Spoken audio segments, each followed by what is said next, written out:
I think we are live indeed. Yeah. Hello, everybody, and welcome to Network Now, a podcast designed to help you build business connections and create opportunities. My name is Lee Foster of Revitalize Connecting People, and with me this week, yes, all week, is the wonderful co-hosts Julie Taylor and Louisa Stewart of Blue Ninja Business Support. How are you doing, ladies? Wonderful.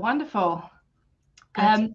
Yeah, a little bit of sunburn, but it's lovely to have nice weather for once. It's been a bit miserable lately, so I know we're not here to talk about the weather. Shade, everybody. Sunburn in the shade. That's my life. Well, thank you for joining us. As Lee said, this podcast will give you great insight and tips to better engage within your networks and build up your networking skills using different tools and techniques. We'll be tapping into our own networks to bring you exciting guests discussing a range of topics all about networking. So make sure you're following us on LinkedIn, Facebook, and YouTube on the Revitalize and Blue Ninja social media. You can also find us on Anchor FM and Spotify. Your support will make this podcast even better, and it helps us to get this podcast out to a wider audience. We've got an exciting week of discussion coming up, along with our three guests who will be on this week, including, drum roll please, tomorrow we will have Derek Mayer, who is a business leadership and change management expert and founder of Nova Leadership, followed closely by Stefan Thomas. He's an author and best-selling, they probably smell great as well, books like Business Networking for Dummies. He's a speaker and founder of the Networking Retreat. And then our third guest of the week will be Bill Guertin. He's a presenter, speaker, and creator of the Seven Voices movement, which I suspect we'll be hearing more about that during our conversation with him on Thursday. So today we'll be discussing what we mean by having a networking mindset and why this is important. So let's get started. So Lee, why are we talking about having a networking mindset? Well, I think, thanks for asking, Julie, and it's great to see us both again. It's been a while since we've done Network Now, and it's great to get us back this week. I think a lot of people, bear with me on this one, some people wing it, other people plan it, and some people just go into the week and they think it's just going to happen for them. But sometimes they have a different type of mindset. I think it's people have a business mindset that they want to achieve through their week. They have their business opportunities and goals and objectives they want to achieve. But not many people actually have a business mindset of what they want to achieve from their meetings, from their events, from their sessions that they're going to. You know, you both heard me speak about, and many people who are online hear me speak about, having that mindset ready to really make a difference in your week. You know, when you're waking up on a Monday morning and you're just getting into, even on a Sunday afternoon, stroke evening, you already get your mind in the right place of what you want to achieve next week. You know who you're going to be speaking to. You've actually put together the right questions. You know what meetings you're going to be having. You know what events you're going to be going to, because, all due respect, a mindset of a one-to-one meeting is a similar mindset you should have for an event or a session or a workshop that you're going to go to, because that is just as good or even better than a one-to-one meeting, or the same. So I think having that mindset is extremely important, Julie, and I think there's many people will discuss it today. Do they have it? Possibly. Do some people don't have it? Definitely. And I mean that in the best respect. I'm not going to sugarcoat it whatsoever. But I believe it's having that mindset ready, that, you know, you got your first meeting on a Monday morning, you're ready to go into it straight away. At least some people might say, well, if I'm going to an event, I don't know who's going. You know, there's a little level of uncertainty about going into something like that. So how would you then prepare yourself to have a mindset when you're not entirely sure who's in the room? It happens a lot with conferences where, you know, you can't always predict who's there. That is a great question, Louisa. And that actual question came up last week whilst I was out and about meeting people, having conversations. I was sitting at an event last Wednesday evening. It was at Hamilton Park Racecourse. And yeah, it was a race night, but it was a chance to network as well. And that question really came up when I speaking to a couple of people who I just met, and they hadn't planned to who organized the event. And I actually said, have you spoken to the organizer about who's going to be here? And that's the question I asked many people. And some people, oh, no, I didn't. I just turned up. The answer to your question is, have you reached out to the organizer? Have you touched base with somebody who's organized the event? They've been promoting to bring people together. They know what the attendee list is going to be. They know your audience already before you've asked the question. And many people don't approach the actual event organizer and say, right, this is who I'm looking for to be there. Is such and such going to be there? Can I be paired up with them in a breakout room? Can I be with them on a table to have conversations? When I arrive there, is there any chance, if Louisa was the organizer, Louisa, would you mind introducing me to them when I get there on the afternoon or the evening? And I think that getting that in your mind of thinking, get into a habit of asking before getting there. I think it doesn't always work when it's bigger, that the organisers aren't available. But yeah, definitely for smaller events, there should be no reason why someone won't get back to you. That there'll be a point person to answer questions. They might not always have the answer, but at least they might be able to tell you something to get you started, I guess. And I think it's also having the right amount of time beforehand. I mean, if you rock up, say, half an hour before the event or session's about to start, and you ask the question then, that's a short window. But if you spoke to somebody at least 48 hours or even a week beforehand and done your prep before going to the event, not just saying you just want to speak to those 3 people, it's just giving you an idea of who's going to be in the room. And when you see actually, this person will be good for you, that's something I've always done. In my live events was always to be the conductor of people. If someone comes in, I'm meeting and greeting them when they arrive into the in-person room. Julie would have seen that last week over in Edinburgh. And I'll put people together. I'll introduce them to where the coffee station is. I'll identify people who are not talking and see if they're okay. Make sure that they're ready for the day itself. Put them under a little bit of ease, because it is a bit overwhelming sometimes. But I know you said before, it's never the case with a larger event or a larger meeting. Well, I beg to differ, right? And the reason why is because most of the big organizations, the big networks that you see out there who've got the larger conferences and whatever you happening, they'll have a team of people. They'll have ambassadors. They'll have membership hosts. You should be able to really speak to those membership hosts. A lot of chambers across the country have membership teams. And that's who I spoke to last Wednesday evening, by the way. I was chatting to them and finding out they were fairly fresh and into the role. So I was sharing a bit of experience and a couple of little tips to try it. And that opened up the door for them. Yeah. I think if hosts are listening to this, these are also tips if you're going to host an event of things people are looking for.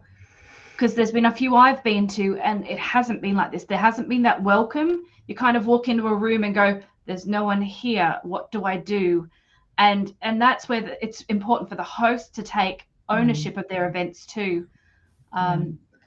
Because somebody mentioned it to one of the regular ones Louisa and I go to on a Thursday evening, and they have actually acted on that feedback. So it is a tricky one, because if you're new to an event and you're not proactive, then what are you going to get out of it? So it is How about your event you went to, Louisa, last Thursday night? Were you welcomed and I was always hugged, but it was because the admin person, and I always befriend the administrative teams whenever I go to something, because I know how much hard work has gone behind the scenes, and I always thank them, because there might be recognition, there might not be, but it's an acknowledgement. So I was very pleased to have a chat with someone. She showed me to my seat. I was there a little bit late. I had a bit of a delayed train, so I would have liked to have been on time, but I was there after they started speeches, and it was a black tie dinner, so it was kind of one of those things where you just sort of sit down and be very quiet for half an hour while the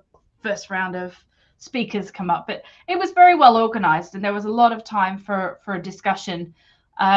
I would say I didn't feel 100% comfortable going into the room, because I wasn't entirely sure who was going to be there, and it kind of was difficult to ask that question because I was running late. But as Lee said, I didn't reach out beforehand, but I only knew about the event 2 days ahead of time. So I guess that's one of the downsides. Yeah. It's another good point though. Sorry, about like black tie dues or an awards ceremony, whatever. People think as well, they're under the impression that they cannot network at these awards and sessions. You can. And sometimes you might not know the attendee list, who's going to be there, but there's a fine line between getting into a clique and then meeting people who you actually know. But if you spot somebody you know, having a chat with them, identify people in the room. Do you know who that is? Or this person? Oh, do you mind introducing me to such and such? You can actually work. I was pretty good at it in regards to travel and the travel industry. If I walked into a black tie, I worked the room, as you call it. So my general manager never saw me till the end usually. So I literally worked the room and then sat at the table for the meal and chat to people on the table itself. I was always keen to go and say hello to people. Yeah, I think the one thing with something like that is, again, it comes to mindset, and it's something I'm working on. It was filled with CEOs and directors. We had like one of the lords from the UK, because it was across Netherlands, UK event, and it was very intimidating. Like, these are very, very high profile, people from very, very large companies. And it's like, I sat next to someone. I said, well, I'm in a small two-person business. How do I engage with someone from Unilever? Like, it's such a difficult thing to walk in and go, right, I'm going to direct to that person and have a chat to them. I mean, it was that I didn't go up, and, in some ways I wish I did, but I think my mindset was, what can I bring to them? What can they bring to me? And I think that takes effort to get over, and it takes time to learn how to cross that bridge, I think. So I think for people listening, it's not just you wake up with a mindset one day and go, yes, I can do this. This is great. Sometimes you will have the confidence to do it, but often you have to build up the courage and maybe start with one person or start with a couple of people, and build up from there. Or if someone speaks, I mean, I was going to go to a speaker, but I just couldn't get in there from all the people around them. But, I wanted to go up to someone and introduce myself because I heard them speak and thought, well, I'll keep a note of something they said and go up and talk to them about it. So there are ways of getting around sort of a more formal event to network. But I did pull out the business cards. Everyone went, oh, that's a good idea. But yeah. And on the mindset side, what do you think, both of you, stops people from networking? That's a really good question again, really, right? Really. For me, the reason why people stop networking is result driven. And again, I mean this is the best respect. Many people coming into networking in general, either online or offline, because we're getting a lot more in person now starting. Many expect an instantaneous result to happen from networking. And sometimes when they've worked a room, they, now and again, I hate to say this, they stop doing that and they move on to something else. And I believe that's one of the biggest causes. It's like they only give it one chance. Nothing happens straight away. And you've heard me talk about this quite regularly. You have to have consistency in place, and you've got to have perseverance in place. That's also part of the mindset again from that, is actually thinking, right, okay, I'm there, and I'm not just there for this month, I'm going to be there next month. So I want to make sure I'm leaving a lasting impression. And when you go next month, people remember who you were. You start asking people about you, about them. You start asking the questions further. You be visible for the right reasons. And then by the third, fourth, and fifth, you've really got to know, if you work it properly, your room, stroke, or group or organization that you're part of. It's having that mindset of thinking, right, this needs to work. How am I going to make this work? I need to meet the right people. I need to be asking the right questions. I need to work the room. Some people do one meeting and then that's it, instead of doing multiple meetings, to really get to know them really well, because literally going around the room and delving in further. It was a bit of a long answer for you there, Julie, but that's where I see it at the minute. Do you think that's the same, Louisa? Yeah, I do. And one thing that Julie and I found was that we didn't have good networking close to us. There wasn't a group that we could network with. I mean, we formed that group in our town, but we will travel for it, and we will travel regularly. We might not go every week, but I would say at least once or twice a month, we will go to a group that's, a good half an hour, 45-minute train ride away to be visible, to be there. And what I love about this group is they have the number of times that you've been on your badge. It's brilliant. So, Julie, what was the guy's name that? I can't remember his name, but he had 105 next to his name, and I was like, "Who's that?" Bart. Yeah. It could be a Bart. Yes. Bart, yeah, but I mean, he loves going. It's his weekly thing, and he loves learning about new businesses. And he'll associate something with you and then tell you about it, which is lovely. But then you're also looking for the people with the small numbers, because you want to welcome them and say, "Oh, do you know anyone here? Let me introduce you. Who would you like to meet?" So I think it also helps members who not like networking to also identify someone who is new and then bring them in. And I think more people should be looking to do that rather than just going to their friends that they know every week and having a chat. It's go to the person you don't know and start a conversation. Yeah, that's such a good point. Sorry, Julie, that's such a good point to put in there, because you touched on one part of it. Networking gets passed around, and it's a little bit tarnished. Oh, networking, oh, I've done that before, it hasn't really worked for me. Whereas that's where it's coming from, selling to the room. And what I believe in, the way we should be looking at networking now, is the development and the growth of individuals. And it should be more of the educational side. You touched on the point there, learning from each other. And that, in a nutshell, to me, I believe this, is that I'm learning from other people regularly, consistently, all the time. If I already met somebody once, I'll meet them again. I might see them the next month. I'll learn something new from them. I learned something new this morning in a weekly business development session. That, I've known you for a while, but just that certain word just pinged up. I went, yep, I've got two people I can introduce to you. That just came from a conversation. Yeah. And I always do. Yeah. I loved, if we go back to one of our first episodes, and Amanda and you were talking about having a book, writing down who you meet. I think that comes into your mindset too, of keeping track of who you meet and what you learned from them, and a little association. It's important to be able to follow up, as you regularly talk about.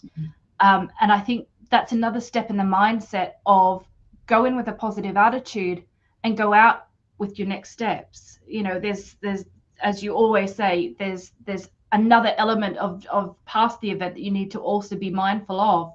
But I think, take a book with you, because if you're a bit nervous about not remembering everyone, it only takes about a minute to write down a name and, any details you have. Try to get a business card, because that's always useful to go and find someone after, or a digital business card, which a lot of people have now. Yeah, that's why I think it's so important as well, is that, I was talking to someone last week about a manual diary. And it's actually writing down your meetings and appointments you've got actually in your manual diary. And then, you can have a look at it on your phone, your map of the week. You can see where you've been, what you've done, who you've spoken to. Track it all down. That's why usually, as a little hint and tip for everybody, is that within 48 hours, I'll put a post out and tag people into it. Or I'll just do a thank you post.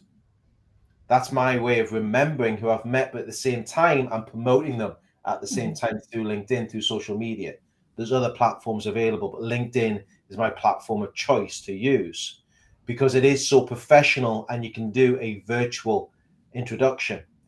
But that also helps them out, because a lot of people think you've got to do an email follow-up, you've got to do a message follow-up. You've got 7 days as a maximum to do something different.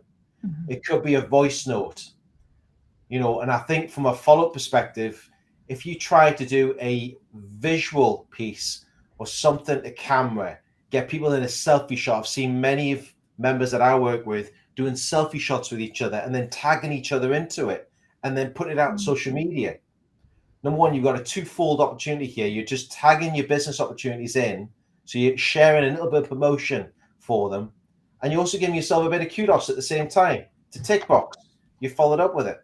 And the interaction you get from that helps.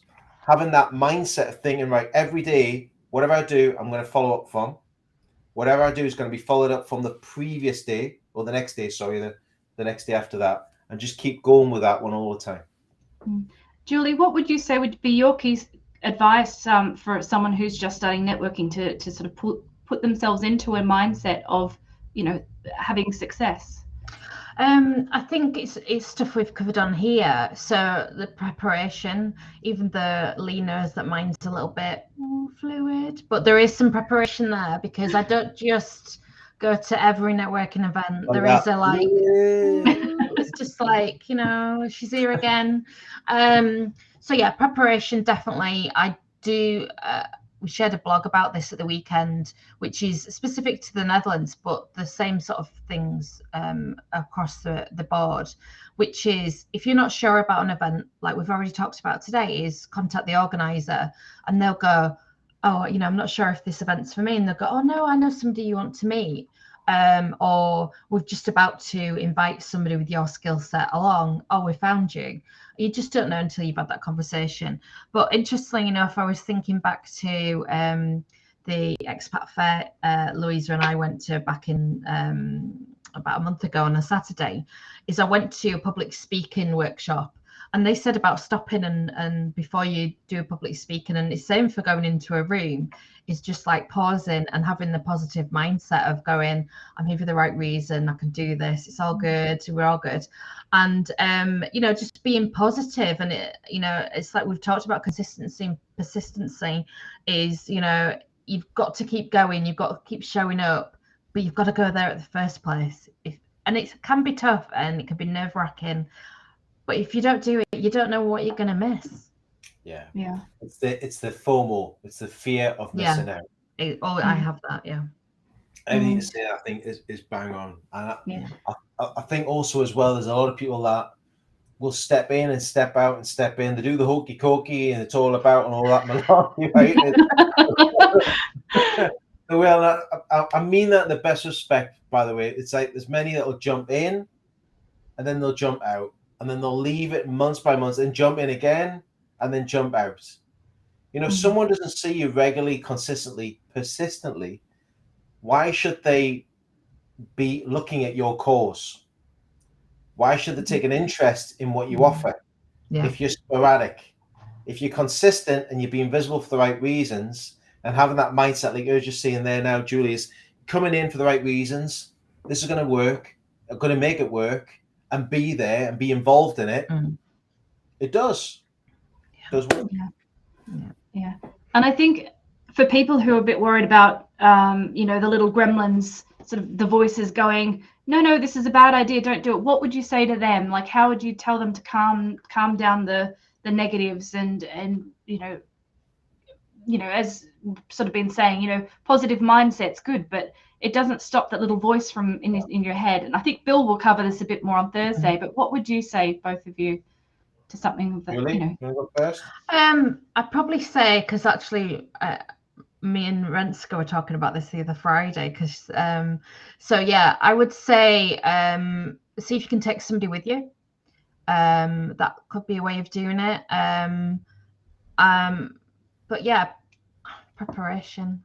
It's about knowing who's going to be there. If you can't take somebody with you, turn up early so you're in the right place and you're not feeling really flustered.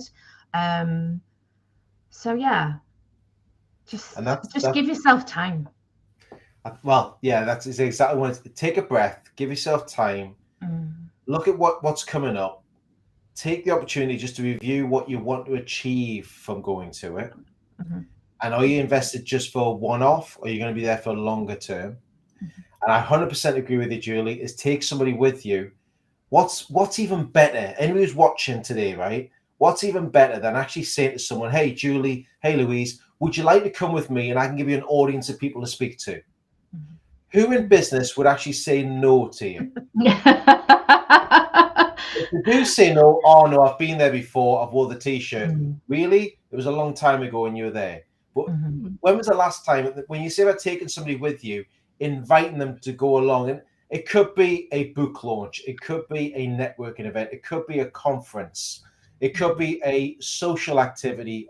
As you know, golf plays a major part of me. Find out their home interests, what they enjoy doing. If there's a theatre group coming up and they do a bit of network combined, take them along to something like that. That makes them feel a bit more comfortable. But I think actually inviting somebody and saying to them, listen, I can give you an audience to speak to. I know the people who can help you. Those individuals will feel a little bit wary about going and networking. Reach out to them. Number one, you're helping the organization. Number two, most importantly, you're helping them to bridge a gap. And number three, it's also helping yourself at the same time, because you can work off each other. Even afterwards, you might say, what did you find interesting about that? What was the biggest challenge? Who did you meet? You can share notes. Yeah, and especially if it's a big event that you won't get around everybody, then, you know, you can do a bit of a pincer movement, one person doing one half of the room, one the other. And so there's so many benefits, isn't there? There is indeed. It benefits all parties. And I think that's such a great way of doing it. It makes people feel so much more at ease. And I would recommend, if you know the organizer or the company that runs it, if it's an event organization, here's another big one. Go on LinkedIn beforehand, maybe a few days before. Research the people, the organizers, the event company, and reach out to the key people. Listen, I'm going to be at your event next week. I would love to meet you beforehand. Can we schedule in a virtual cup of coffee? And I think as well, Julie and Louisa, this is also for online and offline. So what I mean, in-person events and online, because we are living in such a hybrid world now. And if you don't mind me just saying this a bit longer, the mindset of working online, people go, oh, I'm doing lots of Zoom at the minute. It's with us for the foreseeable future. We have to get this in our mindset now that we live in a virtual hybrid world. The online option has opened up a myriad, open gates for us that we never had before there. You know, we'll look at Bill joining us this week, bridging the gap across the pond. We had South Africa, we've had Dubai, we've had, you know, people joining us from all around the world that we can actually have conversations with. We had a lady from South Africa, and again, people joining us from other areas. So have the mindset as well is to bridge the gap between online and in person. You're going to have to do both because it will work in your favor. Yeah. But I think setting your space up too. So we'll talk about this more. I won't go into this now, but, you know, the way that you appear as well can give you that boost of confidence, you know, and don't discount, you know, how you present to yourself. You know, walk in with a smile and someone will go, oh, I want to meet them because they're smiling, they're a happy person, you know, so those sorts of things can also help. But we'll cover that during this week, I'm sure. That's another good point as well, as looking at your environment as well. Make sure you set up the right way, because you are that mindset of thinking, how do I want people to perceive me from a first impression, lasting impression? You know, if it's your background, virtual Wi-Fi connection, we'll delve into that a bit further, but then those things are really important. Yeah. Well, I think that just about wraps it up for today's session, because otherwise we'd be here till next week talking about this, because we're just so passionate about this. So thank you so much for joining us on Network Now. We've covered some really good things today about what to achieve from events, who's going to check out, who's going to be there, contacting the organizer ahead of the event, or see if you can have a virtual catch-up or in-person catch-up. Befriend the admin team. They are amazing. They're wonderful people. Don't forget them. Ask for an introduction. Don't go and thinking it's result driven. It's about development and growth, and the most important thing is the follow-up. Consistency, persistency. Take a friend, research and connect, and we're going to find out lots more from our great guest this week. So we're looking forward to speaking to Derek Mayer tomorrow on his leadership and change management experiences with building a strong business mindset and how that can move into networking. He has some great insights which everyone will get to learn about tomorrow. We certainly will indeed. And please join us at 5 o'clock tomorrow afternoon. That's GMT, that's UK time for tomorrow's session. And remember to follow us on LinkedIn, Facebook, and subscribe to the YouTube channels on the Revitalize Connected People YouTube channel and the Blue Ninja social media platform. Check out the podcast network now on Anchor FM and Spotify for other great, a treasure trove of conversations that we've got online for you as well to help you with your business development and your business growth with effective business networking. From me, from Julie, from Louisa, have a great evening. Have an even better morning tomorrow, and we'll see you live at 5 tomorrow afternoon. Take care, everybody. See you soon. Bye-bye for now. Bye.